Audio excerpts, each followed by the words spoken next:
गम न कर हम सफर नहीं वाजिद,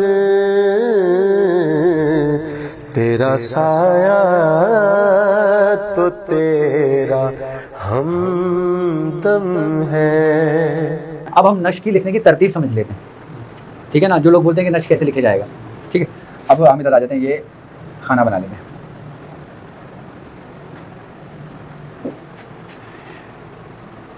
क्या है ये नश्क, और ये इसकी बुनियाद है। अभी मैं नक्शे आतिशी आपको समझा देता हूँ, सही।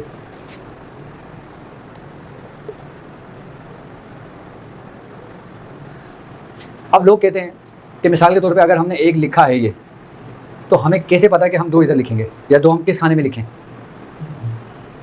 बड़ा कमाल का सवाल है ये, इसका जवाब आपको किताबों में नहीं मिलेगा। हाँ, ऐसे ऊपर जवाब किसने नहीं दिया, मैंने नहीं पढ़ा किसी किताब में, लेकिन हमारे मियाँ हुजूर ने इसकी भी पूरी रूहानियत बताई हमें, इसके बारे में पूरा तफसीली समझाया। अब मैं आपको आसान लफ्ज़ों में समझाता हूँ इसकी तरतीब। ये जो चार खाने, ये चार कोने हैं, ये नक्श हमने बनाई ना, चकोर खाना बनाया। अहमियत किसकी होती है? चार खानों की। ये एक, ये दो, ये तीन, ये चार। अहमियत इन खानों की है, चार कोनों की है। यानी कि अगर हम चार कोने करते हैं ना, इसके अंदर तमाम कायनात को हम बंद कर देते हैं। अब हमने बंद कर दिया, चारों खाने बंद कर दिया, ये कैद कर दिया। ये एक किला है।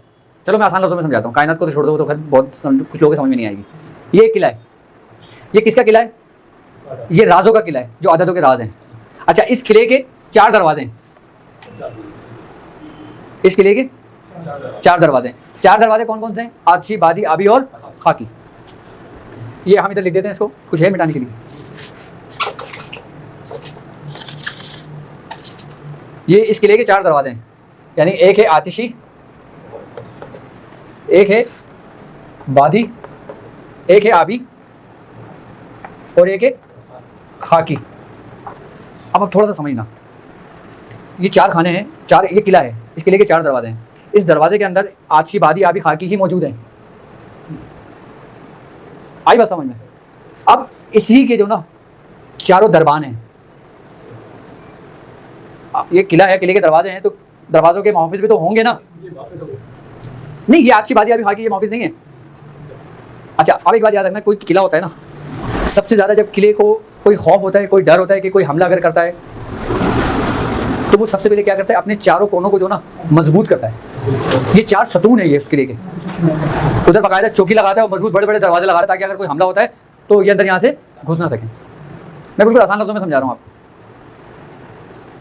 ये वो चार दरवाजे हैं, और इसके जो मुहाफिज है ना, वो कौन है पता है आपको?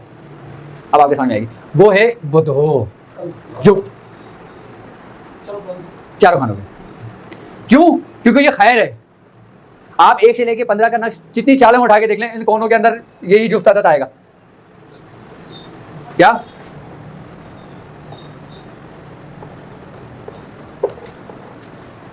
क्या आदत आएंगे?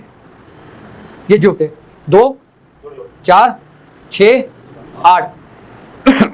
ये चारों किले के जो ना मुहाफिज हैं, ये अपने अंदर तमाम शेर और खर लेके बैठे हुए हैं। यानी कि इस शर की जो जलालियत है, यानी कि इसके जो मामलात हैं, वो इसके अंदर महफूज किए हुए हैं। अब आतिशी नक्श लिखोगे आप, तो ये चारों कोनों में जुफ्त अदद आएगा। आप आबी लिखोगे तो चारों कोनों के अंदर जुफ्त आएगा। खाकी लिखोगे, चारों कोनों के अंदर जुफ्त आएगा। ये क्या है? ये आतिशी चाल है।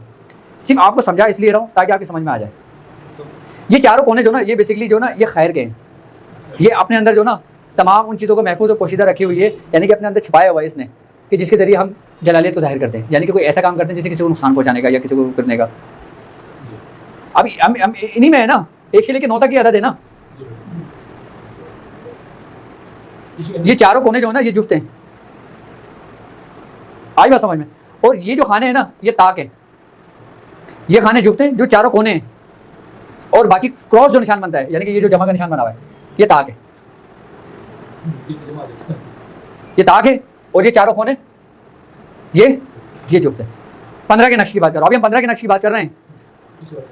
हाँ, क्योंकि नक्श की जो दुनिया है ना, इसमें मुसल्लस तरीके से भी लिखा जाता है, मुरब्बा के उससे भी लिखा जाता है, चकोर भी लिखा जाता है, आई बात समझ में, 16 खाने भी लिखा जाता है, 30 खानों को लिखा जाता है, 20 खानों को लिखा जाता है, 50 खानों को लिखा जाता है।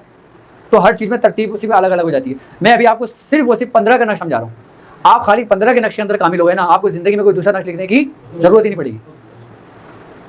आपको ज़िंदगी में दूसरा नक्श लिखने की ज़रूरत नहीं पड़ेगी आपको। पापा बताते हैं कि मुझे एक ऐसे शख्स से 15 की नक्श की इजाज़त हुई जो आज से 30 साल पहले एक नक्श लिखने के 1100 रुपये लेता था मुझसे, लोगों से, और वो खाली एक ही नक्श लिख के देता था। आज से 30 साल पहले कितने पैसे लेता था वो? 1100 रुपये लेता था, पापा बताते हैं। लेकिन जब वो मियाँ के पास फंसा, यानी कि किसी काम के चक्कर में वो आया, उसका जब मियाँ ने मसला हल करा तो उसने मियाँ को बताया कि मैंने इस नौ की नक्श की बड़ी रियाजत, बड़ी इबादत करी है, बड़ी मेहनत करी है इसके नौ की नक्श। फिर बाकायदा उसने पापा को इजाज़त दी थी इसकी, और कहा था कि मैंने अपनी ज़िंदगी में किसी को इजाज़त नहीं दी। और मैं तुम्हें 15 की नक्श वो तासीर और वो तरीक़ेकार समझा रहा हूँ जो मैंने अपने औलादों को भी नहीं सिखाया, क्योंकि ये बड़े न तलवारें हैं ये। क्योंकि अगर ये किसी नाइल के हाथ लग गया ना तो समझ लो कि बहुत बड़ा नुकसान होगा लोगों का। और मैं कितनी बड़ी ज़रूरत कर रहा हूँ, लेकिन हर चीज़ इसके अंदर मौजूद है। मेरा काम समझाना है, बताना है, आप लोगों को करना खुद का है, लेकिन आप अपनी मर्ज़ी से नहीं करोगे, हर काम मुझसे पूछ के करोगे। हाँ, इसकी हर उसमें चेंजिंग होगी। अभी मैं पहले ये समझा दूँ ना, लोगों की समझ में नहीं आएगा फिर ये, ठीक है ना। आप ये चाह रहे हो कि हम उसके ऊपर भी लिख सकते हैं, ये कहना चाह रहे हो? 8 की जगह हम 4 लिख सकते हैं और 8 को 4 की जगह लिख सकते हैं। ज़रूर, क्योंकि बादी और खाकी में समय अलग अलग तरीके हैं। अगर हम आतिशी नक्श लिखेंगे, ये आतिशी नक्श है, क्या है ये आतिशी नक्श है, जिसके चारों कोने में क्या है। अब इस नक्श को मुकम्मल कर देते हैं। इसको पहले मैं मुकम्मल करता हूँ, यानी कि 1 2 3 4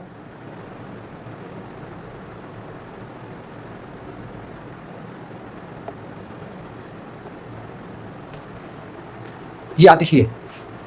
आप समझ में आ गई, वही नक्श बन गया। चारों कोनों में क्या आया? जुफ्त, जो मैंने पहले लिख के समझाया। बाद में इस नक्श को मुकम्मल किया, ये क्या आया क्रॉस में? ताक। ताक आपका क्रॉस में आ गया, जुफ्त आपका कोनों में आ गया। ये आतिशी है, ये आतिशी नक्श है। आप समझ में आ गई कि नक्श की तरतीब कैसे लिखते हैं, कि हम एक खाने में 1 और 2 3 4 कैसे लिखेंगे। आगे समझ में बात।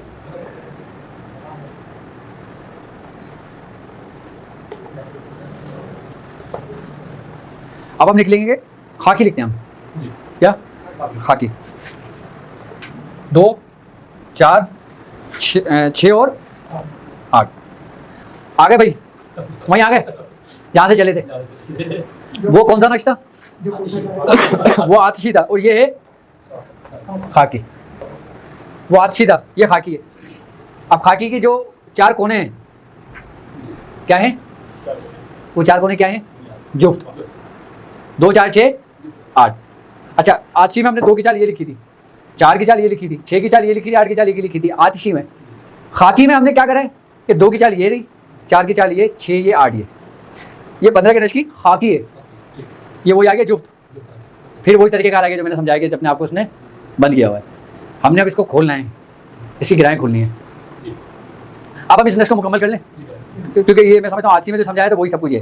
सिर्फ चाल आपको समझाने के लिए मैंने करा है। 2 4 6 8 ये चारों कोने आपके जुफ्त आ गए जुफ्त।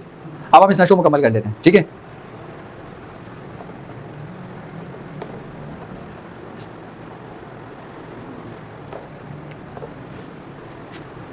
ये हम नक्श को मुकम्मल कर लेते हैं। अच्छा, अब आप ये देखें कि आतिशी जो चाल थी उसमें एक यहाँ से आया था, एक ऊपर आया था, ठीक है। अब खाकी चाल में 9 ऊपर आया। पहले ये क्रॉस था, अब ये क्रॉस है। पहले ये क्रॉस था, अब ये क्रॉस है, समझे।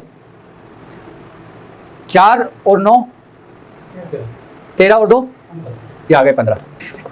3 और 5 8 और 7 ये आ गए 15। 8 और 1 9, 9 और 4 नहीं 9 और 6, 9 और 6 15।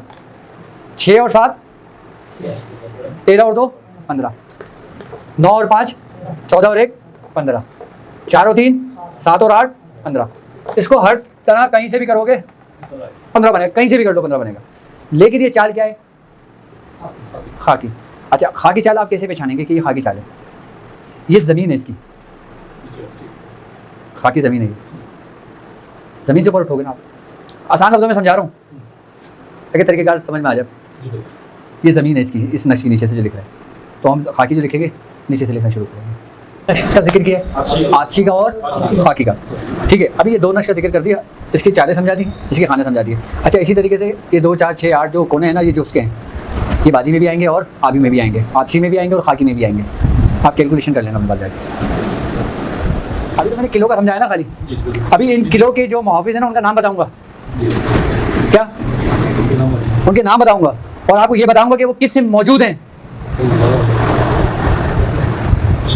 जी, ये खाली ब्लैक बोर्ड की ये काफ़ी हद तक नहीं है, ये एक राज की दुनिया है। इसकी जो दरबान है वो आज भी मौजूद है। वो किस किस में अपना तसर्रुफ लिए बैठे हैं, उनके क्या नाम है वो आपको बताऊंगा, और उनकी क्या ड्यूटी है वो आपको बताऊंगा, और इन तमाम मामलात में हज़रत खज़िर अलैहिस्सलाम का क्या कैरेक्टर है, क्या किरदार है, वो आपको बताऊंगा। क्या? वो जो 4 दरबान हैं जो चारों सिमतों में मौजूद हैं, उनसे फैज़ लेने का तरीका बताऊंगा, उनसे मुलाकात का तरीका बताऊंगा। अब ये नक्श ही नहीं है कि किसी की बीवी रुक गई तो उसको बुलाने के लिए आप लिख के दे रहे हैं, बस ये मकसद नहीं है हमारा समझाने का, आपको सिखाने का, ये हरगिज़ नहीं है। मैं फिर कहता हूँ आपको कि ये चीज़ इसलिए समझाता हूँ आपको, ये आपका शुगल है कि आप जब इस रास्ते में चल रहे हो तो 10 काम आते हैं आपके पास, 10 मरीज 10 किस्म के आएंगे। आप जिस किस्म का मरीज आएगा उस हिसाब से दो, लेकिन अगर कोई शख्स आपकी अमानत लेने आएगा आपसे, तो फिर आपको ये अमानत दोगे जो मैं आपको समझा रहा हूँ। ये इलाज और मुआवजा करना ये कमाल नहीं है, लोगों के इलाज करना, मुआवजे करना ये कमाल नहीं है। जिन्नात हाजिर करना, उससे बात करना, या उसके जरिए काम लेना, ये कमाल नहीं है।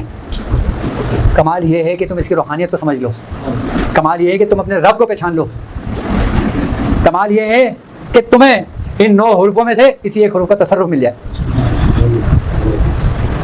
और ये कहाँ से मिलता है? दरबार गौसियत से। रास्ता तो वो शेख ही है ना, मिलना तो सब कुछ शेख से ही है। आपको डायरेक्ट कभी भी कुछ नहीं मिलता, डायरेक्ट आपको कुछ भी नहीं मिलता। आपको जो कुछ भी फैज़ मिल रहा है ना, जो कुछ भी मिल रहा है वो आपके अपने मुर्शिद से मिलना है, मुर्शिद के कल्ब से मिलना है। वो हुरूफ, वही मामलात, वही तसर्रुफात, वही अमानतें तुम्हारा मुर्शिद तुमको तालीम करेगा। लेकिन जब तुम उस मंजिल पे पहुंच जाओगे, अभी दिल्ली दूरस्त, अभी दिल्ली बहुत दूर है।